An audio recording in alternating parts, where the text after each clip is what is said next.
Lund and Malmö. Lund and Malmö.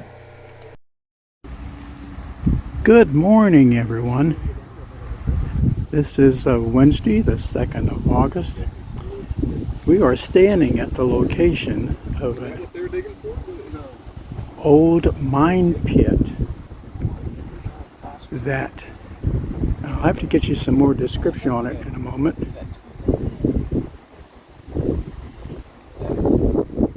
But it's an unusual, at least in my mind, item to have in the city of Malmö. Here's another different view of it over here.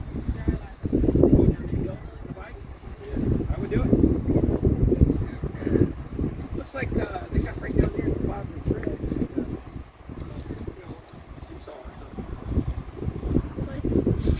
Check it out. Yeah. They started to dig actually about 5 kilometers south of here in a place called Clarkstown in the like 1700, and then there was a cement factory out there also, a small one. And then in the late 1800s they started to dig here, and they built a cement factory about 2 kilometers that way. We're gonna see that a little bit later. That cement factory is torn down about 10 years ago and replaced with housing. But they stopped mining here around early 70s, mid 70s. So when I was a kid growing up in the 60s, the ground here was like 3 o'clock every afternoon. And there are cracks in all the houses around here. Wow. And but then in the mid 70s they shut it down, and the factory was idle at that time because of that. But they kept it because they shipped a lot of limestone from Gotland. You know, in the northern part of Gotland, in the northeast part, there is the biggest limestone, the mine. Really? A limestone mine in Sweden, in Gotland. Yeah.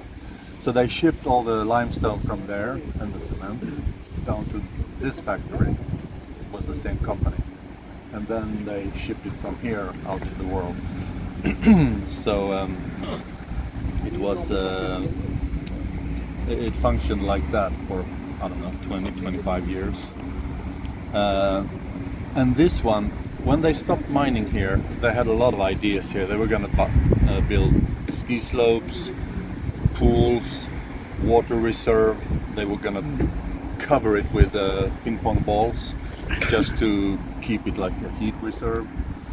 And they were going to pour water into it from the sea during daytime when the electricity was expensive, and then pump it out again in the nighttime when the electricity was cheap. They had a lot of ideas, but eventually they found a lot of rare species down here. Everything from very rare frogs to deers, well, not rare deers, but deers, and they also found a lot of fauna that was quite unusual. So they turned it into a nature reserve. Maybe 10 years ago, and it's not open to public, but you can go down there every once in a while with the municipality or with the church groups and stuff like that if you apply. And I've been down there a few times in the recent years, but I was like way past 50 when I was down there the first time.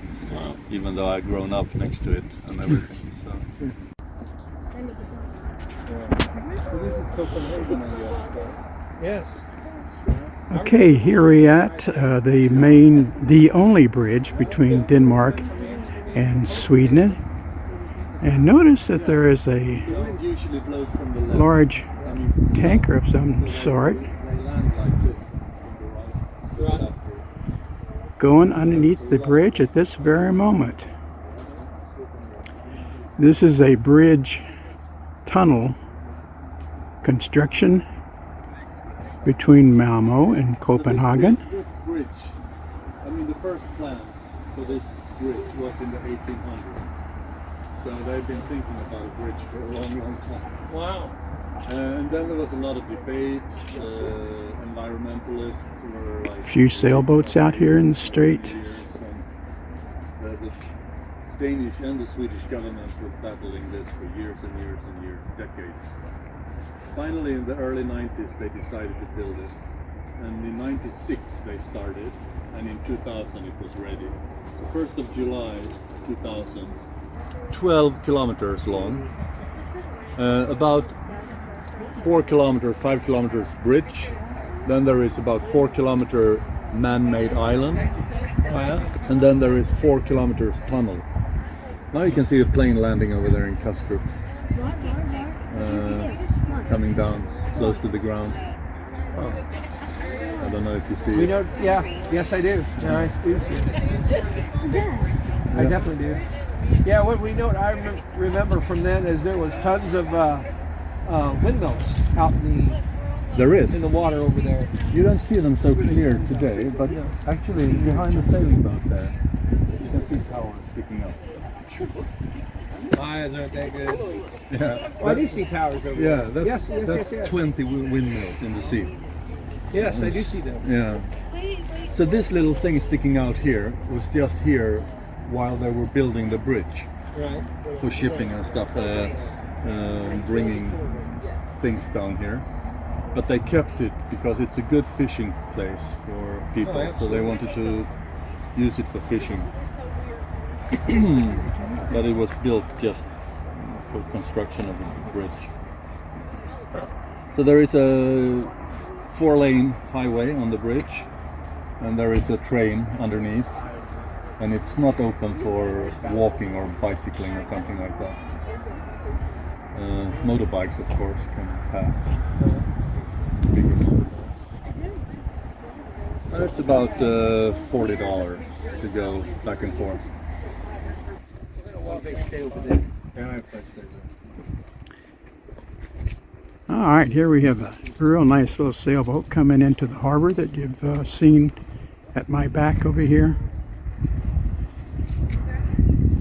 Not a very large sailboat, but On the way to my house, we're gonna stop over at that house and make a building there. Okay.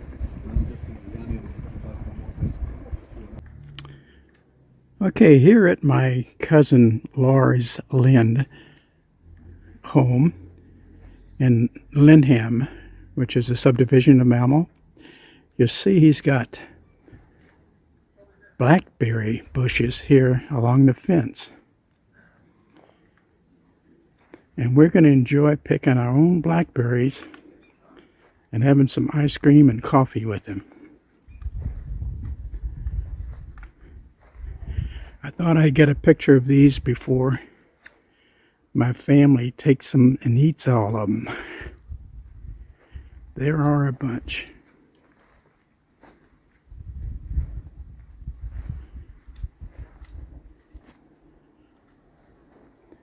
Okay, here we go. Lars is going to raise the 2 flags up. De ligger båda. Ska vi dra upp dem?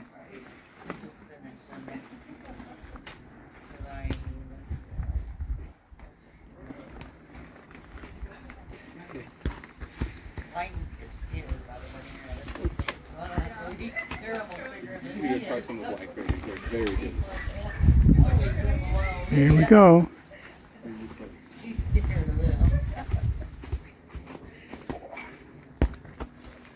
Barely do it.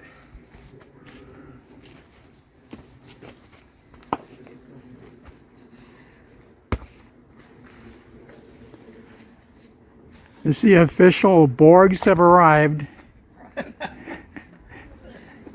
Oh, there's plenty of it up there. Yeah. Pappa, är det en bra idé? Ja. Jag tror inte det. Wow. I think it's a good How will you get them? So neat. Thank you, Lars. Okay, here we stand in front of the Lund, Sweden Old Cathedral.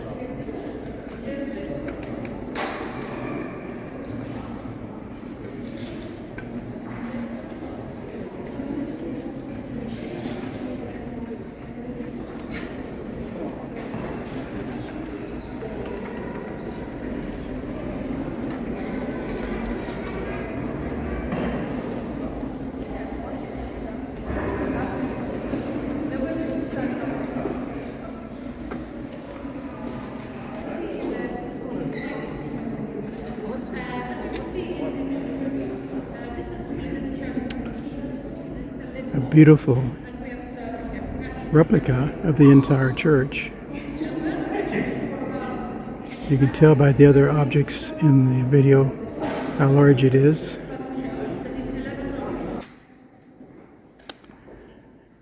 Here you can see some of the crypt area where some burials at.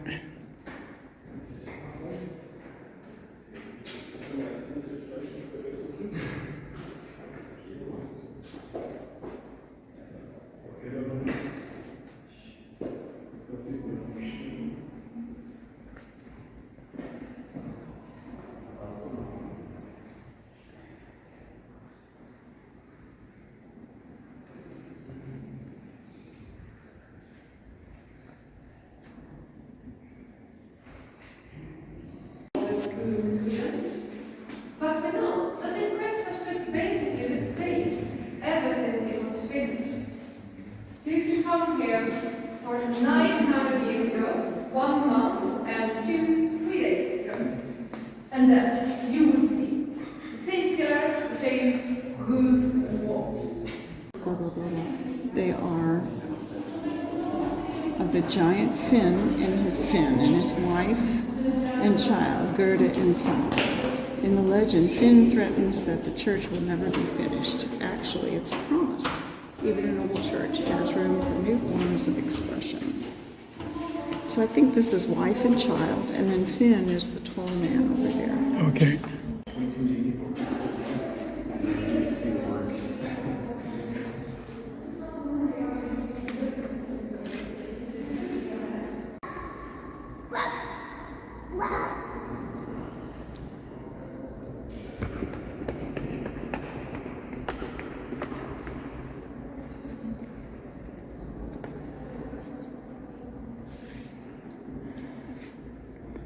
This is the very front or east end of the cathedral.